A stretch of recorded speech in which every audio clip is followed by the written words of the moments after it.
Hey everyone, it is Gabrielle again with this Millennial Nation, and today we are meeting with Sean Mallon, who is the Senior Investment Director for CIT Gap Funds, and he is coming to us with a completely different perspective on the investment side. I mean, I hear all the time from young people who either have companies or want to start companies or think at some point in my life, maybe, I don't know, I could maybe be an entrepreneur.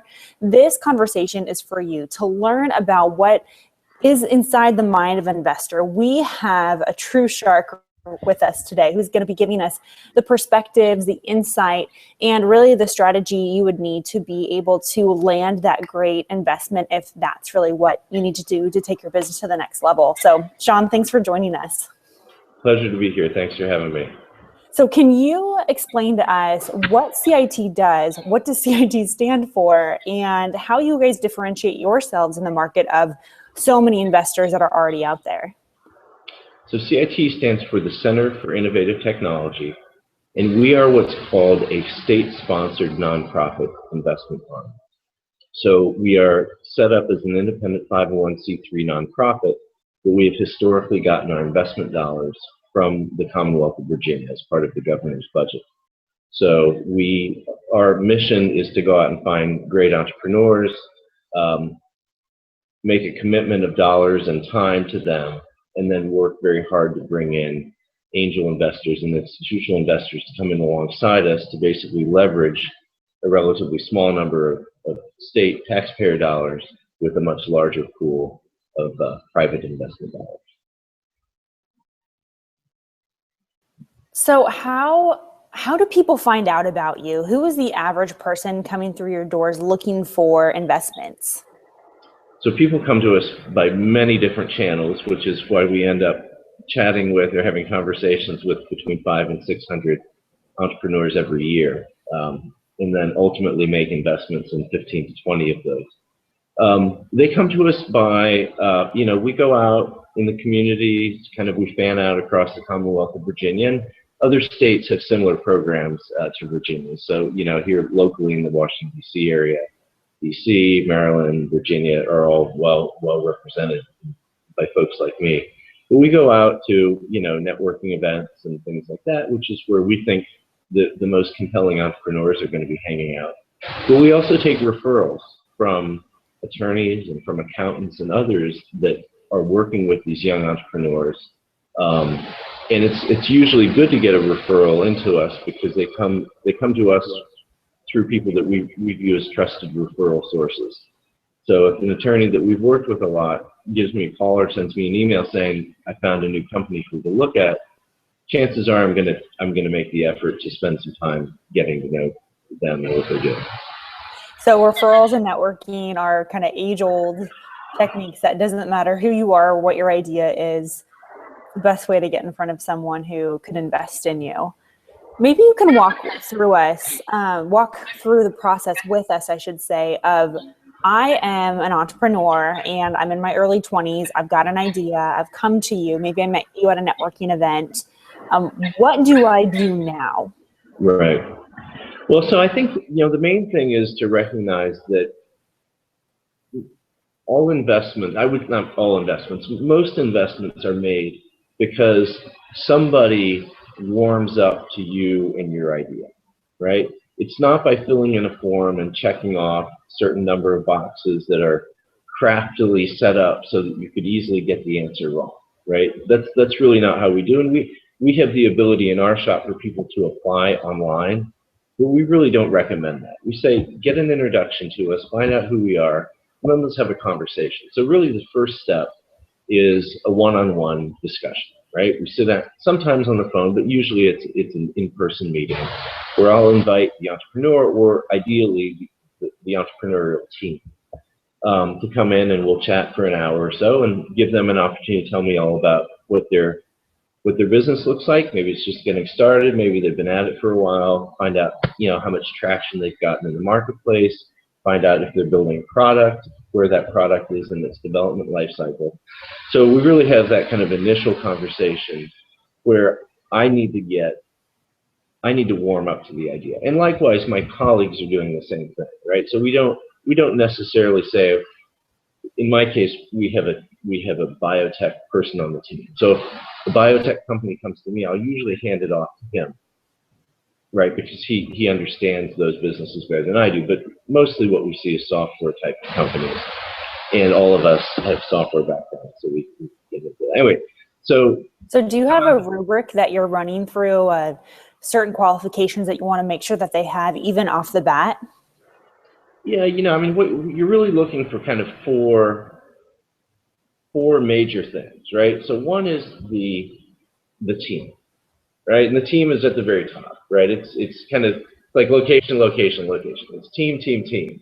What you really want is, a group of people that have come together, that have spent some time working together, either within this business, or maybe they work together at a company and they quit at approximately the same time and said, wouldn't it be great if we did this together, right? So they have a history of working together, of liking each other, of having differentiated skill sets, right? Maybe you have someone that's the technical genius, and then you have someone that's the commercial genius, the one that loves getting up in the morning and picking up the phone and calling people, trying to sell them new things, right? So we're looking for that integrated but collaborative team of people that when you sit down with them, or when the meeting ends after an hour, you say, wow, these guys really know what they're talking about. They've convinced me that they understand the marketplace.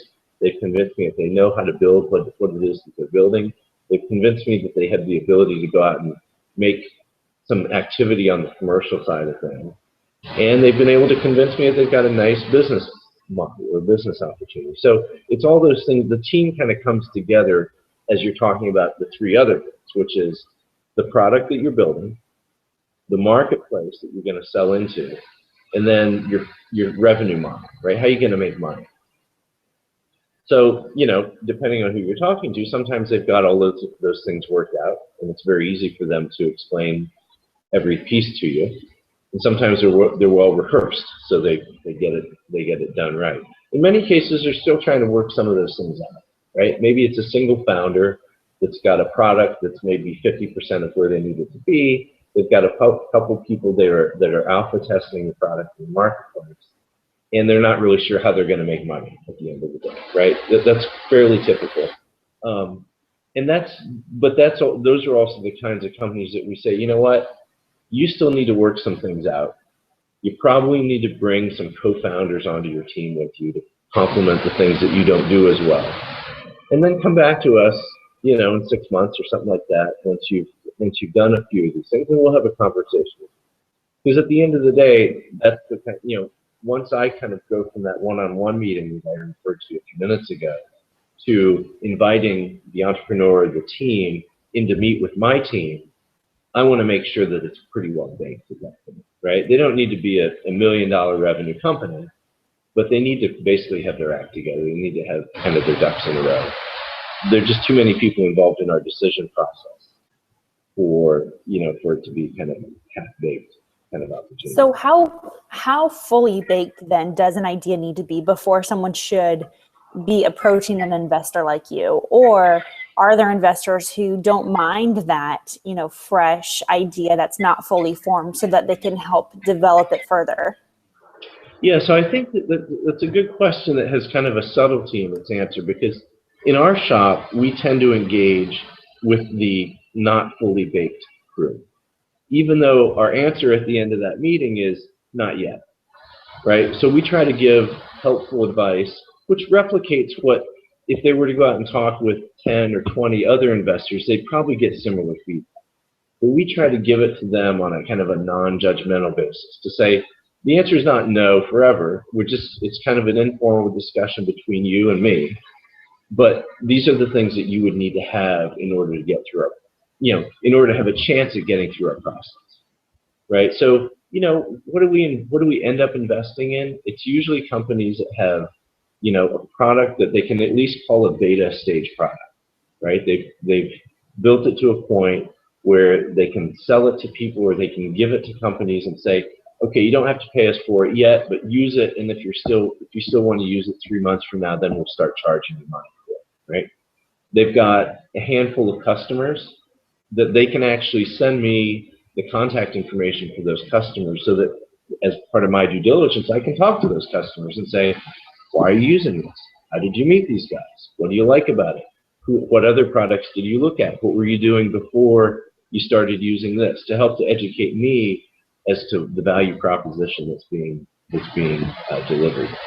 So that's really a critical part, and that's something I think I would for all entrepreneurs to remember, that there's a very critical kind of inflection point, which is customers engaging with you and investing of their time, not necessarily of their treasure, but certainly of their time, that they think you've got something that's important enough that's going to help them to run their business better, or that's going to help them to do whatever it is they do, it's going to help them out. So, question for you. Shark Tank. It is a show that people either love or hate, or have a love-hate relationship with it. What role do you think shows like Shark Tank have had in helping to spread the awareness of entrepreneurship? Shark Tank has had a great impact, I think, on demonstrating the democratization of entrepreneurship. Right back, when I was first starting companies 20 years ago, it was very difficult to get a software company launched for anything under about $1 million.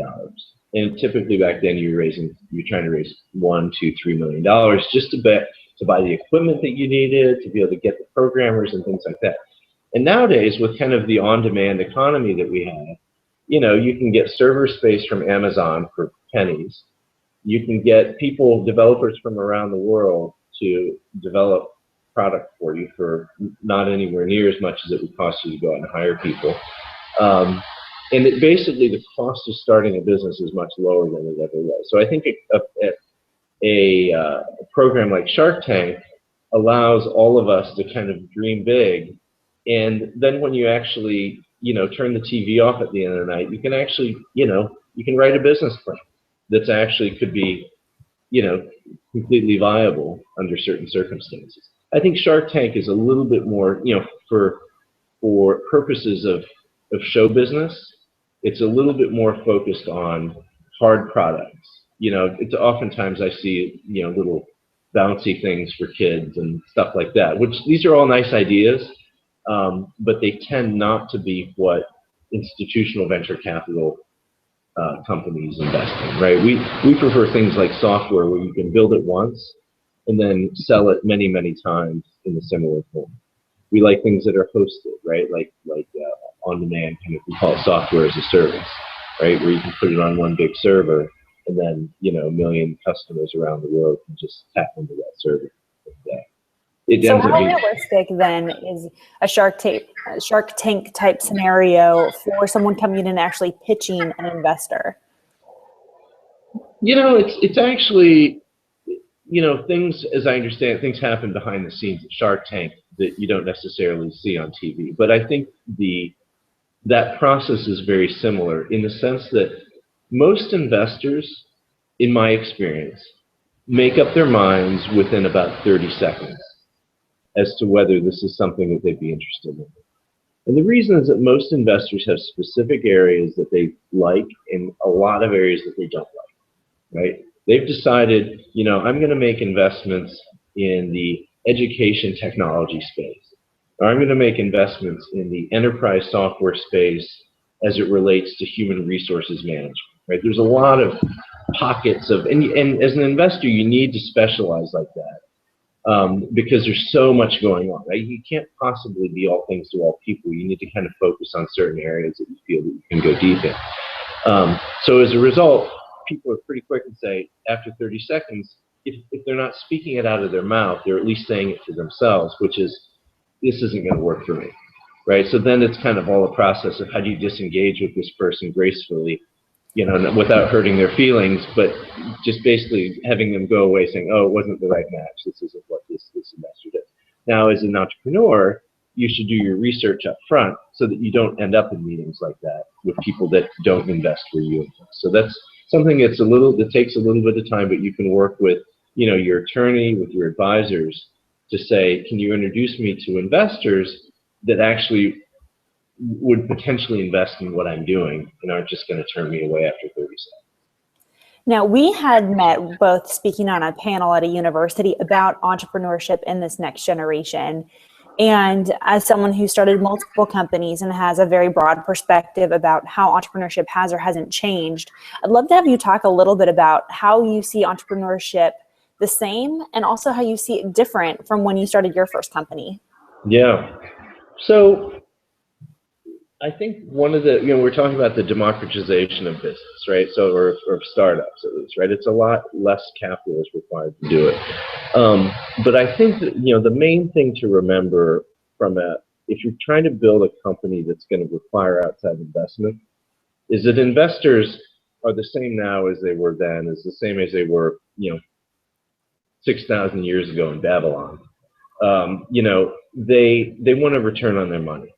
And you need, when you're speaking to them, you need to convince them, not forcefully, but as a potential business partner, that you've really got something good going on. Because I've got 30 seconds, I've got 5 minutes, I've got an hour, whatever it is to make my mind up that, that you're someone that I will enjoy being with, right? That I won't, we don't rub each other the wrong way. There's got to be mutuality in terms of kind of emotional stability.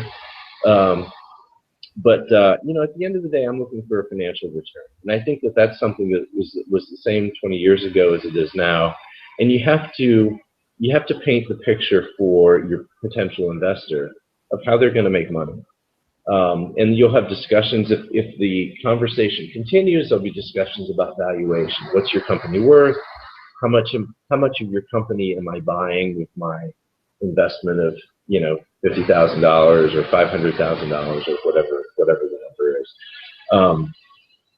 So I think in general it's changed. There's a little bit of, I think the other thing that's really important is, as an investor, I'm looking for someone that comes to me with experience. I don't want someone that was, woke up in their sleep last night and wrote a business plan.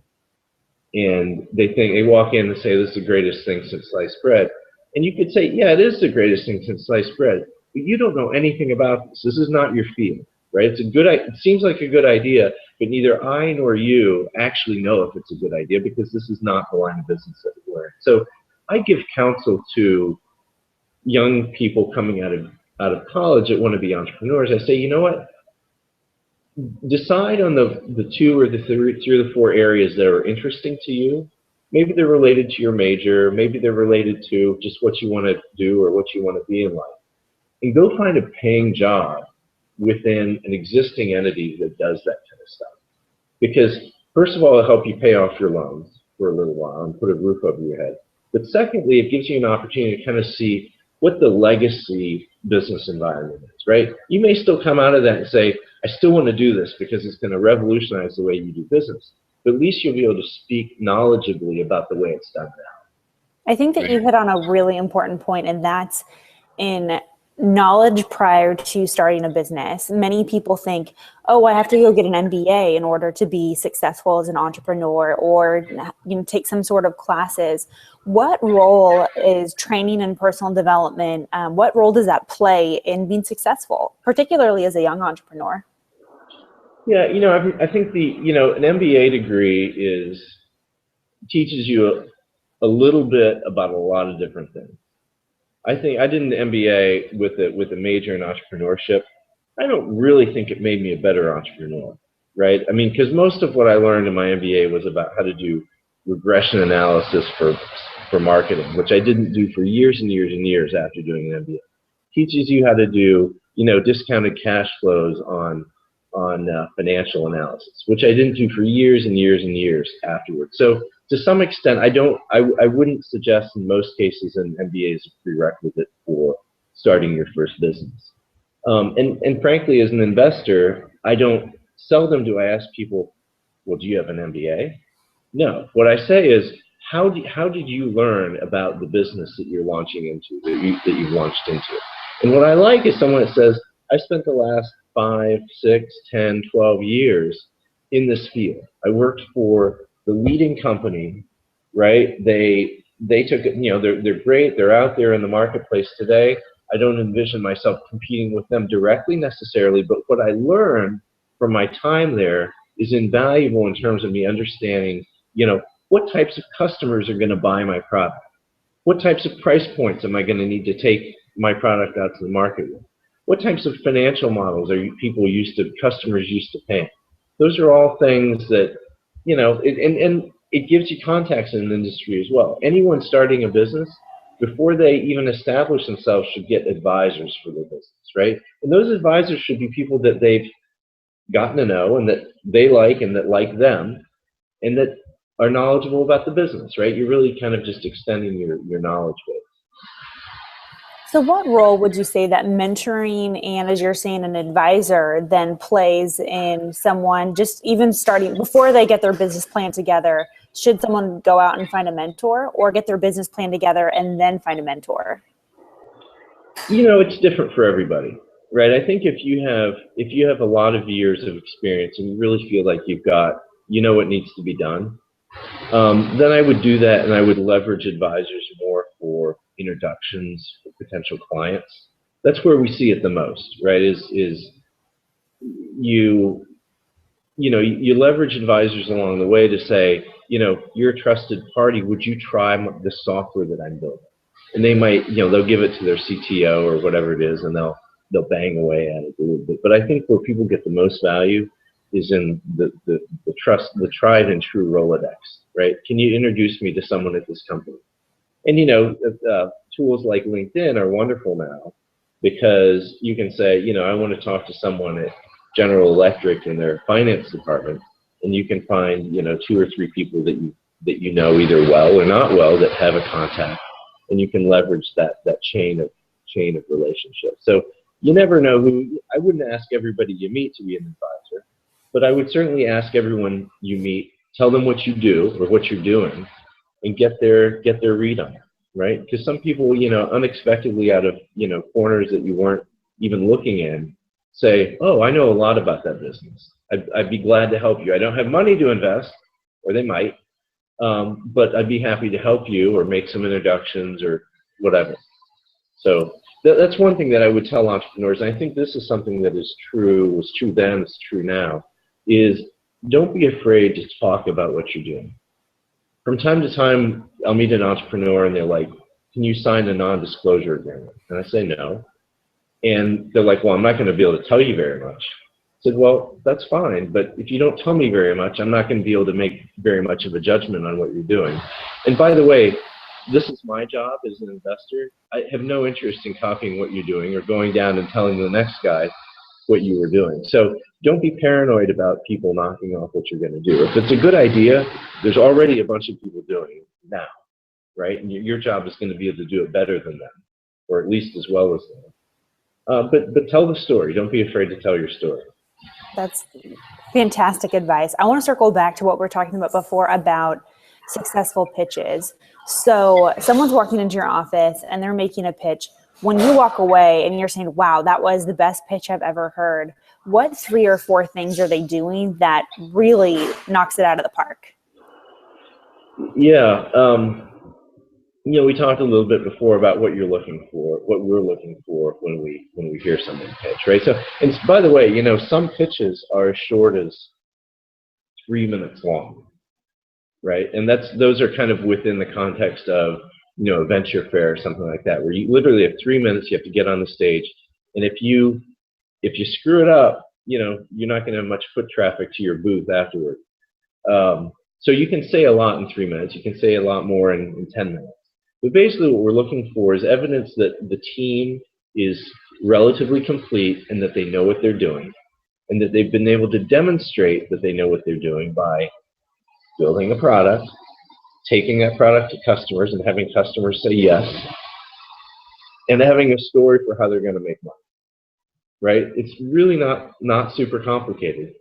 And it's not about, you know, buffing and polishing anything. It's just about getting customers to say yes. Like I said before, it's really an inflection point in getting me to be interested, is to say, because when I'm an investor, I don't want to run the business. I could run the business sometimes, but I really don't want to. I want to invest in entrepreneurs that know what they're doing, that are capable, that are self-motivated. They get themselves up in the morning, they get themselves on the phone, they get themselves in front of their computer, whatever it is that they need to do to make it successful. So that's really what I think mostly what we're looking for is just someone where you kind of, the conversation ends and your jaw is kind of hanging on the table saying, wow, these guys are going to do something big. Now, you invest in entrepreneurs of every age, but what have you noticed about millennial entrepreneurs that are coming to you? How are they different? And I mean, be totally honest with us. I mean, the good, the bad, the ugly, and the frustrating. Yeah, I mean, I think that's probably with millennials where I most say you should go get some experience in your field before you launch into this, because you don't have any. And it's hard for me to write a check to someone that comes to me and says, well, I want to be the next Uber. Like, okay, but what gives you the credentials to to start the next Uber, right? Get into that field, and people have done it, right? And if they're good enough and they've got enough of a vision, and they're really, their psychic energy is just, you just fall in love with it. Those kinds of people can get stuff done, despite a lack of experience. But that's probably the biggest thing. But we have a lot of have learned a lot of these lessons that we've been talking about, right? And they say, you know what, we're not going to get any investment until we start making some waves with customers. So let's go out and get some customers, right? And they've got, in most cases, millennials have this wonderful benefit that they don't have a lot of, household overhead associated with them, right? They can actually go out and they can spend 6 months or 12 months, eating ramen noodles, and you guys still eat ramen noodles, right? That's what we used to do 25 years ago, right? Well, they're organic ramen noodles. They're organic. There's a lot of good alternatives, right? Spend a few extra pennies and you get much higher quality. But no, but you can live very cost effectively. And the great thing now is you can actually have an office environment too, which costs you a couple $100s a month. If you don't, a lot of entrepreneurs work from home, right?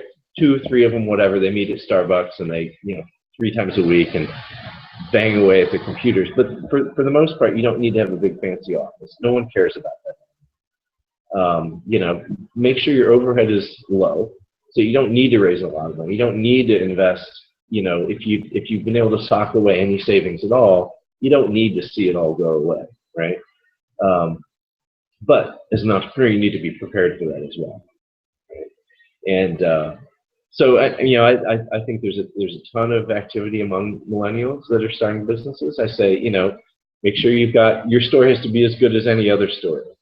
But I think the one thing about millennials that I really like is that they have a philosophically, they understand that we don't necessarily need to go out and build all of this thing from scratch. If we look hard enough, we'll find all kinds of resources around us that we can leverage, right? Whereas an older entrepreneur may still be in this frame of mind where, well, I need to build everything. We say, no, you don't. You can get all kinds of functionality just for rent, basically, if you look in the right places. So how do you see that changing? You talked a lot about the shared economy. You talked about the democratization of starting a business, how easy it is to be an entrepreneur, or at least easier to get access to that information and tools than it was in the past. How do you think that's going to impact the economy in the future in 5 or even 10 years? Yeah, so that's a good question. I think there'll be a lot of churn in the next 5 and 10 years because it's so much easier to start businesses, and because of it's a legitimate hype around being an entrepreneur. Who doesn't want to be the next Mark Zuckerberg, right?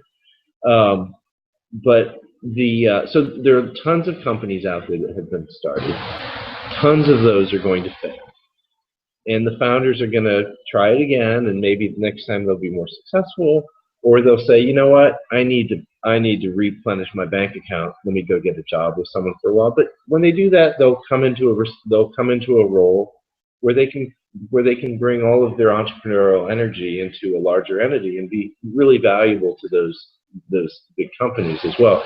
A lot of the big companies, as you know, Danielle, are looking for highly motivated millennials to help them transition and to build their, their work environment, their work, their policies, everything that has to do with them earning, continuing to be a going concern 10, 20, 30 years from now.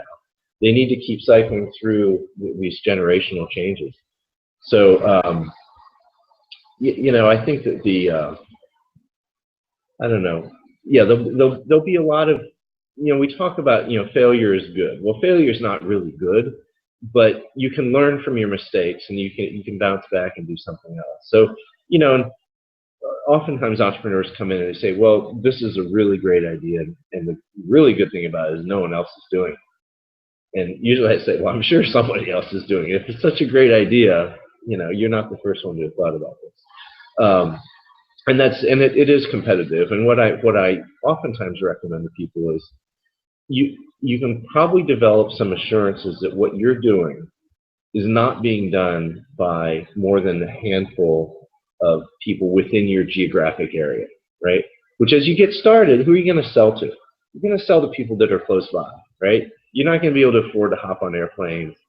Maybe you have a fully online selling strategy, but you're still going to be closing those first 10, 20, 30 customers through face-to-face interaction, explain to them why what you have is so great. So in that sense, you could develop a real kind of geographic strength. That's, maybe someone on the West Coast says, oh, we'd like to have an East Coast presence, and they find you, and then they buy you up, right? And that's your first opportunity at liquidity, and then you work for them for a couple of years, and you can go out and do it again for somebody else. Anyway, so I think that's, I'm very optimistic over the next 10 and 20 years. I think there's going to be a lot of pain and agony along the way, but there's been pain and agony along the way as well. If you don't like that, if you're not constitutionally able to deal with it, go work for a big company. Yeah, it definitely takes a certain kind of person, maybe a certain kind of crazy, to actually continue to go out and go through the seemingly torturous but very thrilling and very exciting world of entrepreneurship. Well, Sean, I have one more question to ask you before we're going to go into our lightning round. So I want to hear from you. What is some advice that you would have for young people to watch out for the real sharks out there? I know I was joking around before about you being a shark, but you're a nice shark. But how do you make sure that the investor that's actually putting money and time and advice into your business has your best intention at heart? Yeah, so I think the best strategy there is start by networking. And when you're at networking events, when you meet other entrepreneurs that sound like they have their act together, ask them who they're working with from a legal perspective, who their legal advisors are. And do surveying there, because whether you're in the DC area like we are, whether you're in Boulder or whatever it is, there's going to be a handful of attorneys that you can engage that won't charge you a ton of money because they understand that you don't have a ton of money to spend, but that really know how to do these early stage transactional deals. And they will counsel you to say, yeah, that seems like a pretty reasonable deal. Or let's make sure that when we draw up the documents, that just to cover for this thing that this investor is looking for, that we have kind of a countervailing protection so that, nobody gets kind of unfairly screwed in the process. So I think it's all about legal counsel. And that's something that is, people think, well, I can't afford the best. I said, you'd be surprised. Go and talk with them. Because in many cases, they're trying to get involved with the best companies early as well. And they're willing in many cases to defer their fees or to highly discount their fees for companies and entrepreneurs that they like. So that's really the best way to stay out of trouble. That is incredible advice.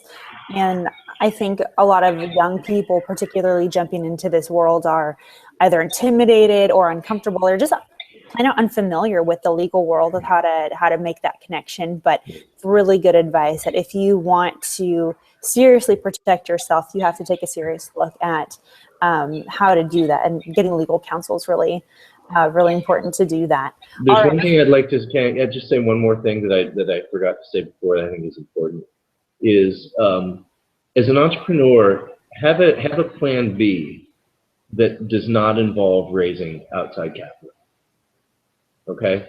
A plan, it's fine to have plan A that way, but if people say no, no, no, no, no, you need to have some kind of pivot in mind that allows you to continue, but say, you know, maybe I have to slow down a little bit, maybe I have to think a little bit smaller, but I still want to do this entrepreneurship thing. I don't want to have to kind of fold up and go get a job. So how can I do that? So have a plan B that doesn't involve money.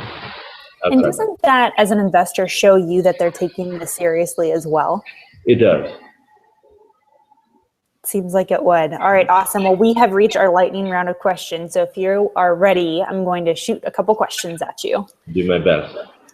All right, the first question is, what do you know now that you wish that you knew back then when you first started your first company? I wish that I knew that how hard it was to get customers. I think I had this idea that it was going to be easy, and it was not easy. So you just need to plan for that, right? It's less about technology and more about selling. All right, second question. What is the best piece of business advice that you have ever received? Oh my goodness.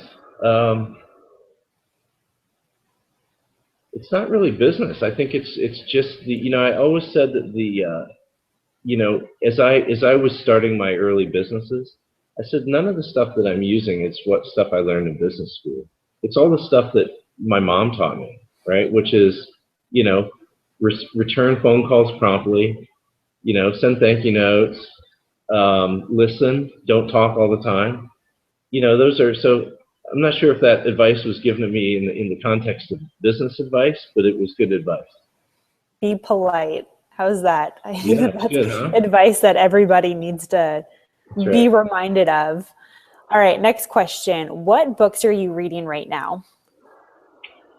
So recently I read an old book from the 1930s, I think, called The Richest Man in Babylon. And I have read it myself. Yeah. So it talks about just kind of age-old ways of accumulating wealth over the course of your life. It's a little bit dated, but I'm a history guy by original training, so I like these history business books. That's a great book. I definitely suggest people read it as well. Yeah. All right, final question, and then I'll let you go. So, Sean, if the 12-year-old version of you were to walk into your office today, what would he think about what you do for a living? 12-year-old version. Oh, I think the 12-year-old version of me would think it was pretty cool. I'd need to paint it as more of a pure Shark Tank thing, with including game consoles and things like that I don't look at very often. But no, I think I think kids at all ages are intrigued by this. We have a very business friendly environment, and I think even kids have a good sense for it. I started my first business when I was 12 years old, and it was mowing lawns for everyone in the neighborhood. And so I wasn't an unusual kid that way. It just an opportunity kind of fell into my lap, and I took advantage of it. So I think it's great to see young kids that are starting to think about what they want to do in their lives and what interests them. But I think that they would like what I do. I think be pretty impressed and think it's pretty awesome. Well, Sean Mallon, thank you so much for taking the time and giving us an inside look into what an investor is thinking before they make the investment. So thanks for joining us. My pleasure, Danielle. Thanks for the invitation.